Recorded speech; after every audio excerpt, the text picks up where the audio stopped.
Hello friends, के S R academy commerce institute के YouTube channel पर एक बार फिर से आपका हार्दिक स्वागत है।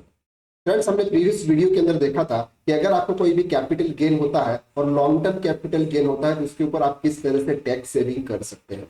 तो आज की वीडियो में हम बात करने वाले हैं कि सर ये जो कैपिटल गेन होता है, चाहे वो लॉन्ग टर्म कैपिटल गेन हो चाहे वो शॉर्ट टर्म कैपिटल गेन हो, उसका कैलकुलेशन किस तरह से करते हैं। मतलब हम ये कैसे डिसाइड करेंगे कि सर हमारी इनकम कितनी हुई है, तो वो आज हम इस वीडियो के अंदर कवर करने वाले हैं। सबसे पहले हम ये देखते हैं कि सर ये जो प्रॉपर्टी होती है वो प्रॉपर्टी कितने टाइप की होती है एज पर कैपिटल एसेट्स के रूप में। तो प्रॉपर्टी दो टाइप की होती है सर, एक होती है शॉर्ट टर्म, एक होती है शॉर्ट टर्म प्रॉपर्टी यानी कि शॉर्ट टर्म कैपिटल एसेट्स, और दूसरी होती है long term capital assets.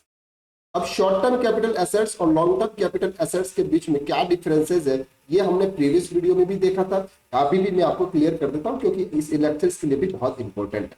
Short term का मतलब होता है कि सर आपने जब परचेज किया उसकी 24 मंथ के अंदर अंदर आपने प्रॉपर्टी को सेल कर दिया।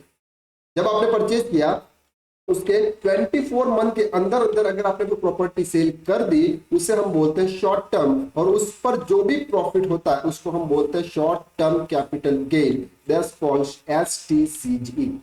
और लॉन्ग टर्म का मतलब क्या होता है? लॉन्ग टर्म का मतलब होता है कि सर आपने जब भी प्रॉपर्टी परचेज की उसके 24 मंथ यानी कि 2 साल के बाद आपने सेल की, फॉर एग्जांपल 3 साल के बाद सेल की, 4 साल के बाद सेल की, उसको हम बोलते हैं लॉन्ग टर्म कैपिटल एसेट्स। तो शॉर्ट टर्म कैपिटल एसेट्स और long term capital assets in दोनों का कैपिटल गेन कैलकुलेशन अलग अलग होता है। दोनों में दोनों डिफरेंस है, वो आज हम इस वीडियो के अंदर कवर करते हैं। वीडियो के लास्ट तक बने रहिएगा सर, बहुत इंपॉर्टेंट वीडियो है।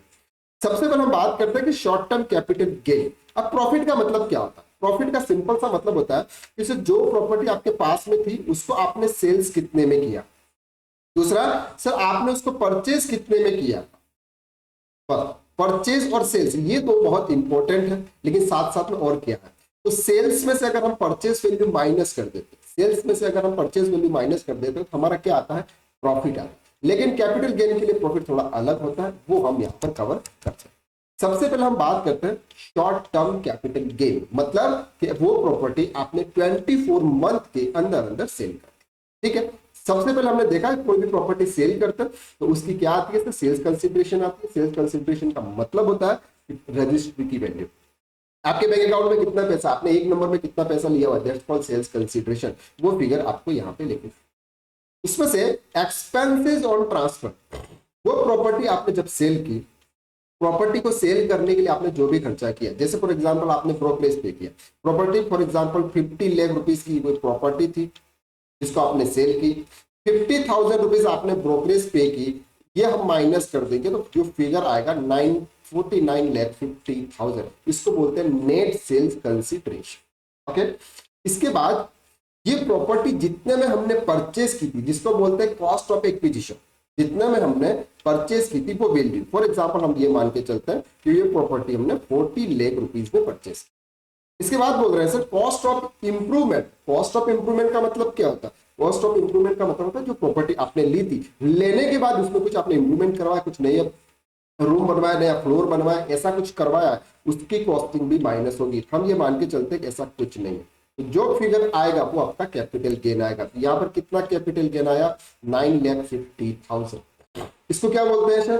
Short term capital gain. अब इसके अंदर बहुत सारे एग्जाम्पशन भी मिलते हैं, 94, 54D, 54B, 54C, ये डिडक्शंस क्या मिलते हैं ये भी हम आने वाले वीडियो के अंदर डिटेल में कवर करेंगे। तो आज आप सिर्फ कैलकुलेशन समझ लीजिए उसको कि कैलकुलेशन कैसे होता है। तो शॉर्ट टर्म कैपिटल गेन का कैलकुलेशन बहुत ईजी है, इसी तरह से होता है।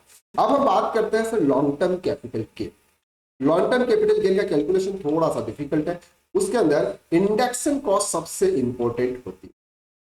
Computation of long term capital gain LTCG, और यहां पर अगर आप कोई भी इंपॉर्टेंट है तो वो इंपॉर्टेंट है index cost. Short term capital gain और लॉन्ग टर्म कैपिटल गेन का जो डिफरेंस है वो सिर्फ इंडेक्स कॉस्ट का।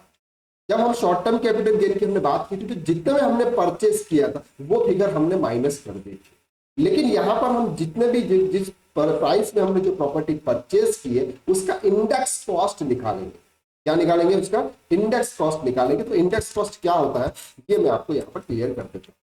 इंडेक्स कॉस्ट का सिंपल सा मतलब होता है कि कोई प्रॉपर्टी या कोई भी चीज 2005 में मैंने फॉर एग्जांपल 200 रुपीज में खरीदी थी, 2005 में वो प्रॉपर्टी या कुछ भी मैंने 2000 में खरीदी, वही प्रॉपर्टी अगर मैं 2022 में खरीदने के लिए जाता हूं तो ये मुझे मिलेगी सिर्फ 500 रुपीज में। यानी कि सिर्फ ग्रोथ कितनी हुई, 300 रुपीज की ग्रोथ हो गई, यानी कि महंगाई कितनी बढ़ गई, 300 रुपीज की महंगाई बढ़ गई।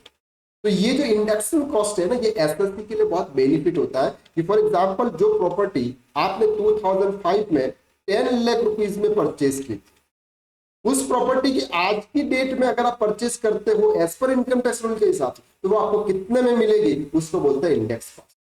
तो कैसे कैलकुलेट करेंगे सर, जितने की प्रॉपर्टी आपने परचेस की है उसमें से जिस साल का आप कैलकुलेशन कर रहे हो, आप 2022 का कैलकुलेशन कर रहे हो, उसका इंडेक्स कॉस्ट आपको कहां मिलेगा, इनकम टैक्स के अंदर आपको मिल जाएगा। इनकम टैक्स की साइट पर जाएंगे या फिर गूगल के अंदर सर्च करेंगे index cost of capital gain, तो वहां पर आपको इंडेक्स कॉस्ट मिल जाएगा।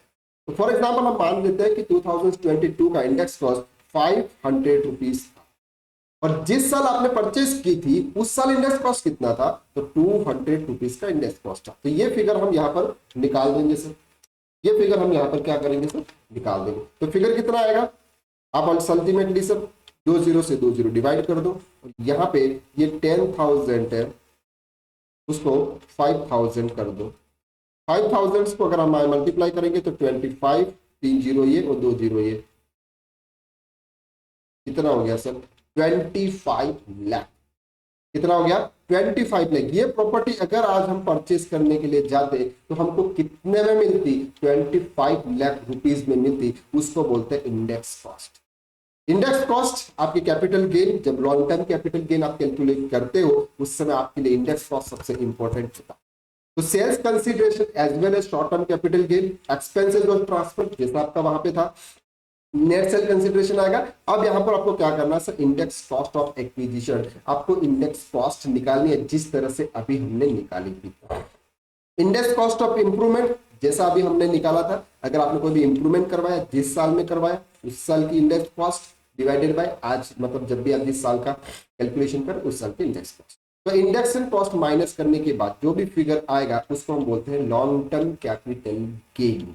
तो शॉर्ट टर्म कैपिटल गेन और लॉन्ग टर्म कैपिटल गेन की कैलकुलेशन करते टाइम आपको क्या ध्यान रखना है, आपको सिर्फ एक ही चीज ध्यान रखनी है जिसको हम बोलते हैं index cost. Short term capital gain में इंडेक्स कॉस्ट एप्लीकेबल नहीं होगा, जितने में आपने परचेस किया उतना ही फिगर आपका माइनस होगा।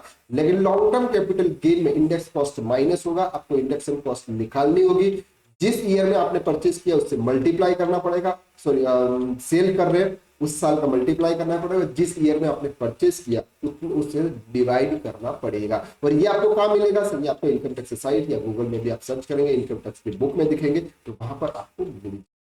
तो आई होप कि आपको आज का लेक्चर बहुत अच्छी तरह से समझ में आ गया। अगर समझ में आ गया है तो वीडियो अच्छा लगा तो वीडियो को लाइक कीजिएगा, शेयर कीजिएगा, और अब तक अगर आपने हमारे चैनल को सब्सक्राइब नहीं किया है तो प्लीज इस चैनल को सब्सक्राइब कर लीजिएगा, ताकि आपको इसी चैनल पर इसी तरह के रिलेटेड वीडियोस आपको मिलते रहे, आप भी अपने नॉलेज को बढ़ाते रहे। तो आज के लिए बस इतना ही, नेक्स्ट वीडियो में फिर मुलाकात करते हैं, तब तक सो मच।